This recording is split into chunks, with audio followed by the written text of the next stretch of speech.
할렐루야. 오늘도 고난주간 특별 새벽기도의 셋째 날 수요 새벽에 나오신 여러분들을 주님의 이름으로 환영하고 축복합니다. 오늘은 여러분들과 함께 예루살렘에 입성하신 예수님의 셋째 날 행적에 대해서 살펴보면서 하나님의 은혜를 나누려고 합니다. 마가복음 오늘 우리가 읽은 14장 말씀에 보면 예수님께서 나병 환자 시몬의 집에서 식사하시는 장면이 나옵니다. 그때 한 여인이 비싼 향유가 든 옥합을 가지고 예수님께 나옵니다. 그녀는 향유가 든 옥합을 깨뜨렸고 그 안에 들었던 향유를 예수님의 머리에 붓기 시작합니다. 그때 제자들은 그 여인의 행동을 비난했습니다. 이렇게 비난합니다. 그 돈이면 가난한 사람들을 도울 수 있을 텐데 라고 그 여인을 비난하기 시작합니다. 당시 그 여인이 예수님께 부은 향유의 가격은 성경에서 300데나리온의 가치를 가지고 있다라고 말하고 있습니다. 당시 한 데나리온은 노동자 하루의 품삯이었습니다. 그러니까 하루 일당을 대략 10만 원으로 계산해 본다면 300데나리온은 약 3천만 원의 가치를 가지고 있는 것입니다. 그런데 여러분, 오늘 본문 말씀에서 예수님은 그 여인을 오히려 칭찬하셨다라고 성경은 기록하고 있습니다. 그렇다면 다른 제자들과 달리 예수님께서는 어째서 여인을 칭찬하셨는가? 왜 그러셨을까요? 그것은 바로 예수님께서 그 여인이 비싼 향유 옥합보다 예수님을 더욱 사랑했다는 것을 그 마음 가운데 이미 알고 계셨기 때문입니다. 예수님에 대한 여인의 사랑은 엄청난 돈에 대한 가치 그 이상이었다는 것을 예수님께서 아셨다는 것입니다. 저희는 오늘 이제 예배당 안으로 들어오실 때 여러분들에게 작은 종이 한 장을 나눠 드렸습니다. 향기 나는 종입니다. 이것은 물에 넣으면 녹아서 없어지는 종이 비누입니다. 무엇인가 궁금하셨죠? 저는 오늘 이것은 이제 저와 여러분들이 예수님께 올려드리는 향유의 대체품으로 사용하려고 합니다. 근데 여기에 중요한 의미를 하나 더 하고 싶습니다. 어떤 의미냐면 향기가 나고 가치 있는 것을 주님께 드리는데 거기에 여러분들이 그동안 예수님보다 더 소중하게 여겼던 것이라고 생각했던 그것에 대한 단어를 쓰시는 겁니다. 만약에 주님보다 돈을 더 사랑했다면 거기에 돈이라고 쓰시면 됩니다. 그리고 주님보다 내가 자녀들을 더 많이 사랑했다라고 생각하시면 거기에 자녀들이라고 쓰시면 됩니다. 그 밖에도 여러 가지 단어들과 여러 가지 의미 있는 것들이 있을 것입니다. 이제 이해가 되셨죠? 자, 그러면 이제 잠깐 제가 시간을 드리겠습니다. 한 1분 정도의 시간을 잠깐 드릴 텐데요. 여러분 자리에 이제 한 분에 하나씩은 아니겠지만 이렇게 곳곳에 사인펜이 놓여져 있을 겁니다. 사인펜을 이용하셔서 한 단어 또는 한 문장으로 종이비누에 한번 기록해 보시기 바랍니다. 너무 꾹꾹 눌러 쓰시면 종이비누가 찢어질 수 있으니까 한번 눌러서 써주시면 좋겠습니다. 살살.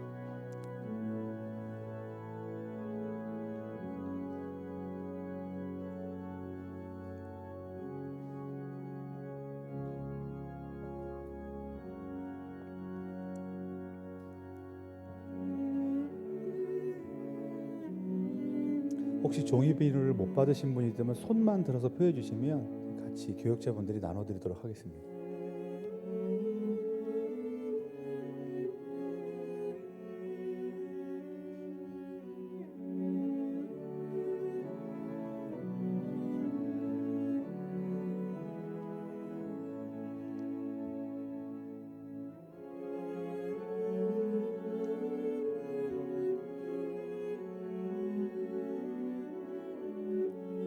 자, 이제 거의 다 적으셨을 것이라고 생각을 합니다. 한 10초 정도만 더 드리겠습니다.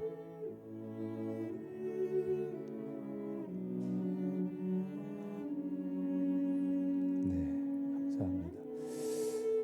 많은 시간을 드리지 못해서 죄송합니다. 아마 이것에 대한 여기다 이제 쓰실 것에 대한 내용은 아마 되게 돌아가셔서도 고민해 보시면 좋을 것 같습니다.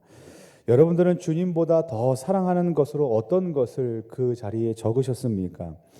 이제 그 적으신 것은 예배를 마치시고 이제 돌아가실 때, 집으로 이제 가실 때 문 밖에 준비한 함에 넣으시면 됩니다. 그곳에는 따뜻한 물이 담겨져 있을 겁니다. 여러분들이 적으신 그 종이 비누를 그곳에 넣으시면 그 종이 비누는 곧 녹아 없어지게 될 것이고 그 물은 향기 나는 물로 바뀌게 될 것입니다. 또한 여러분들이 적으신 그 글씨는 수초 안에 사라져 없어지게 될 것입니다. 그것의 의미를 저는 이렇게 생각해 봤습니다. 첫 번째 의미는 이렇습니다. 거기에다 적어 놓은 것, 그리고 사라져 없어져 버리는 것은 우리가 주님께 올려드리는 회개의 고백이 아닐까라는 생각을 한번 해봤습니다. 그리고 두 번째, 동시에 주님을 사랑한다는 우리의 믿음의 고백이 그곳에 담겨져 있지 않을까라는 생각을 해봤습니다. 사랑하는 성도 여러분, 여러분들은 지금 예수님을 얼마나 사랑하고 계십니까? 오늘 이 짧은 시간 말씀을 통해서 예수님에 대한 사랑을 다시 한번 확인하시고 회복하시는 시간 되시기를, 그런 저와 여러분들 되시기를 예수님의 이름으로 간절히 축원합니다.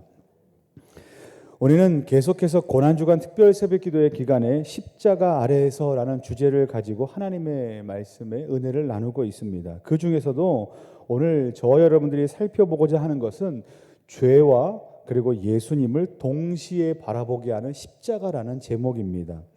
여러분들은 십자가 하면 어떤 것이 생각나십니까? 그리고 십자가를 바라보시면 무엇을 떠올리십니까?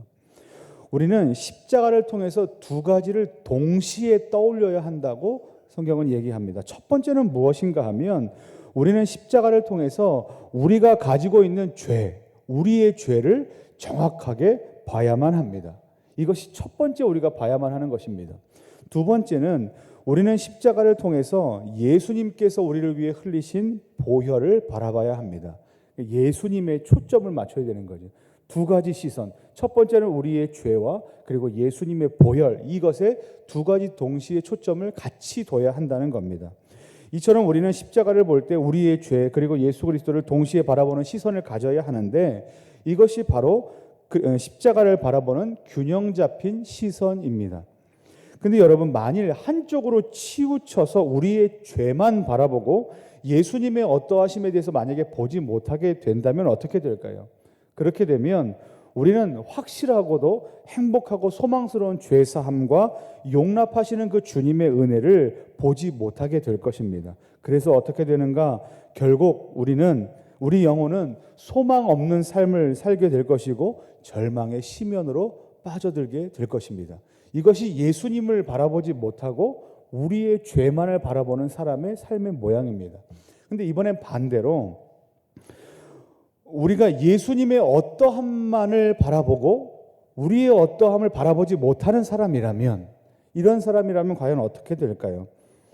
사실 이것은 말이 되지 않습니다. 어떤 면에서 말이 되지 않냐면, 우리가 어떠한지 제대로 알지 못하면서 주님의 어떠하심을 안다는 것은 말이 성립되지 않는다는 말입니다.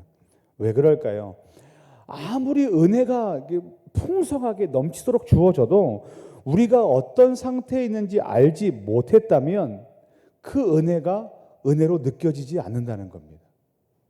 여기 한 명의 환자가 있습니다. 그 사람에게는 뭐가 필요할까요? 약이 필요합니다. 그것이 은혜입니다. 근데 이 사람은 아프지도 않습니다. 근데 이 사람에게 아무리 좋은 약을 갖다 줘봤자 이 사람은 약이 은혜로 느껴지지 않는다는 말입니다. 그와 같이 자기의 죄, 자기가 어떤 상태에 있는지 알지 못한다면 이 사람은 예수님을 바라볼 수 있는 그 은혜를 누릴 수 없다라는 것이죠. 그렇기 때문에 앞에서 말씀드린 것처럼 우리는 십자가를 바라볼 때 이 두 가지, 그러니까 첫 번째는 뭐냐면 우리의 어떠함에 대해서 반드시 확인하고, 첫 번째 우리의 어떠함에 대해서 반드시 확인하고, 두 번째는 예수님의 어떠하심에 대해서 확인하는 균형 잡힌 시선을 가져야만 합니다. 자, 그렇다면 십자가에서 바라본 저와 여러분들의 원래 모습은 어떠했는가? 우리 로마서 3장 9절부터 10절까지 말씀을 한번 같이 읽어보겠습니다. 같이 읽겠습니다. 시작. 그러면 어떠하냐? 우리는 나으냐? 결코 아니라. 유대인이나 헬라인이나 다 죄 아래 있다고 우리가 이미 선언하였느니라. 기록된 바 의인은 없나니 하나도 없으며. 우리 23절 말씀도 같이 보겠습니다. 23절 말씀입니다. 같이 읽습니다. 모든 사람이 죄를 범하였음에 하나님의 영광에 이르지 못하더니. 아멘. 십자가에서 본 저와 여러분들의 모습은 어떠합니까? 바로 죄인입니다. 그리고 죄인의 결말은 어떠한가? 로마서 6장 23절 말씀에 죽음이라고 기록하고 있습니다. 이것이 저와 여러분들이 가지고 있는 죄의 비참함입니다. 우리의 결말입니다. 하지만 하지만 저와 여러분들이 절망 가운데 있지 않아도 될 정말 기쁜 소식이 있습니다. 그것이 무엇인가 하면 로마서 3장 24절 말씀인데요. 같이 한번 읽어보겠습니다. 시작. 그리스도 예수 안에 있는 속량으로 말미암아 하나님의 은혜로 얻은 자 되었느니라. 뭐라고 되어 있냐면 그리스도 안에 있는 속량으로 말미암아 하나님의 은혜로 값없이 죄인인 저와 여러분들이 무엇을 얻었습니까? 의롭다 하심을 얻었다라고 성경은 말씀하고 있습니다. 근데 이 사건이 어디에서 이루어졌습니까?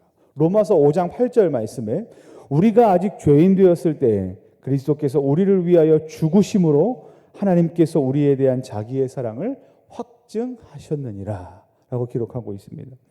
구속의 사건은, 이 죄사함의 사건은 바로 예수님께서 십자가 위에서 어떻게 하심으로 죽으심으로 이루셨다라고 성경은 말씀하십니다. 때문에 우리는 더 이상 죽음의 문제를 가지고 고민하지 않아도 되게 되었습니다. 근데 여기에서 가장 우리의 마음을 감동시키는 것이 무엇인가 하면 이것입니다. 저와 여러분들이 아직 죄인 되었을 때에 일어난 일이라는 겁니다. 우리가 아직 죄인 되었을 때 예수님께서 어떤 일을 행하셨다? 십자가에 달려 죽으셨다라는 겁니다. 이것이 무슨 말이냐면 저와 여러분들이 사랑받을 만한 자격이 전혀 없음에도 불구하고 예수님께서 우리의 죄를 대신 짊어지시고 십자가에서 못 박히시고 창에 찔리시는 고난을 당하시고 심지어 어떻게 하셨다? 죽기까지 하셨다. 이것이 바로 우리에게 행하신 주님의 일이라는 겁니다. 이것을 뭐라고 말씀하는지 아십니까? 한 단어로 얘기합니다. 바로 사랑이라고 얘기합니다. 예수님의 그 사랑은 가장 거룩한 사랑이요 가장 오래된 사랑입니다. 그리고 예수님의 그 사랑은 가장 섬세한 사랑이요 가장 강렬한 사랑입니다. 그리고 예수님의 그 사랑은 자기 자신을 아낌없이 제물로 내어주신 사랑이요 죽으시기까지 사랑하신 사랑이다 라는 것이 성경이 우리에게 알려주신 예수님의 행하신 일입니다. 그분의 사랑이 이와 같기 때문에 우리는 예수님의 십자가를 기억할 때마다 이와 같은 마음을 가져야만 합니다. 첫 번째 어떤 마음을 가져야 하냐면 첫 번째 우리의 죄가 얼마나 추하고 부끄러운지를 생각해야만 합니다. 그리고 두 번째 우리가 자랑하던 모든 것들을 다 배설물로 여겨야만 합니다. 그리고 세 번째 그리스도께서 받으신 고난을 기억해야만 하고 네 번째는 무엇인가 하면 그리스도로부터 받은 지극한 사랑에 감사한 마음을 가져야 하는 것이 우리가 가져야 할 마음의 태도라는 것입니다. 사랑하는 성도 여러분, 말씀을 마치겠습니다. 오늘 저와 여러분들은 십자가를 바라보는 균형 잡힌 시선에 대해서 살펴보았습니다. 첫 번째는 무엇입니까? 우리들이 얼마나 죄악된 존재인지 우리를 확인하는 것이고 두 번째는 우리를 위해 흘리신 예수님의 보혈의 공로를 확인하는 것. 이 두 가지를 동시에 바라보는 균형 잡힌 시선이 있어야 한다는 것입니다. 바라기는 이와 같은 십자가를 바라보는 균형 잡힌 시선을 갖게 되시는 저와 여러분들 되시기를 예수님의 이름으로 간절히 축원합니다. 또한 그로 인하여 늘 우리의 연약함을 돌아보고 그리스도의 사랑을 기억하고 감사해야 하는 복된 믿음의 인생 되시기를 예수님의 이름으로 간절히 축원합니다. 기도하겠습니다.